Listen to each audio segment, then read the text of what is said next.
Hello there, my name is Anthony Burokas, and we are here at NAB 2018 here on the show floor.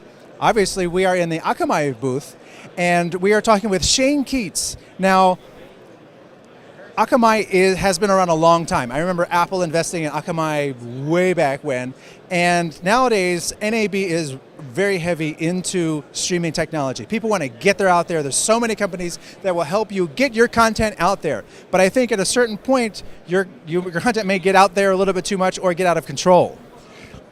You know what's interesting is that if Willie Sutton were alive today, I'm convinced that he'd actually go after an OTT provider and not a bank, because there is so much value inside that service that it becomes a really ripe target for the hacker. And I think that's motivated really by three things. You're seeing a real shift to subscription-based monetization, so that broadcasters with an OTT service or an OTT native has consumer data that they never had to store before. And that data has a lot of value on the dark web, right? Add in the fact that we're at peak TV, and we love that. I have so many cool things to watch, but that season finale or that cliffhanger episode, that too has great value on pirate sites. And finally, think about it this way.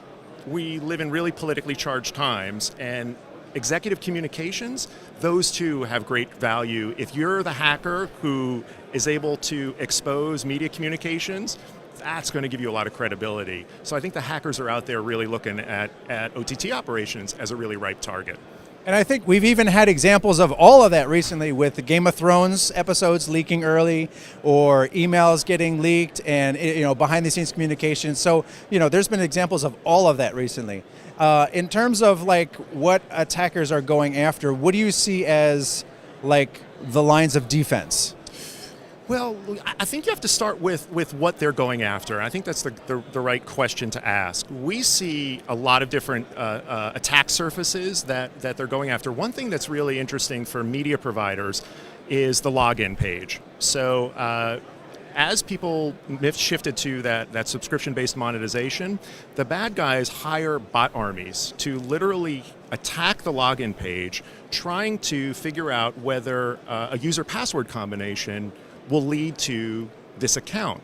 And let's think about it this way. They've bought on the dark web 10,000 credentials. Pennies a credential.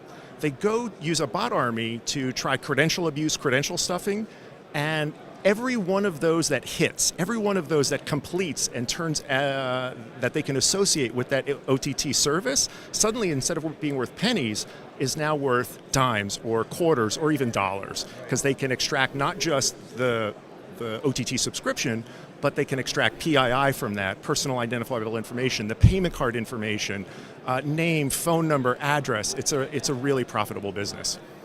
And if someone is looking at trying to protect themselves, that's one thing.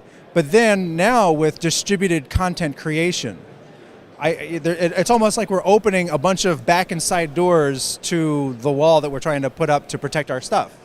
So video workflow is inherently complicated, and you need a lot of different teams working on a mezzanine, and it's going back and forth between teams.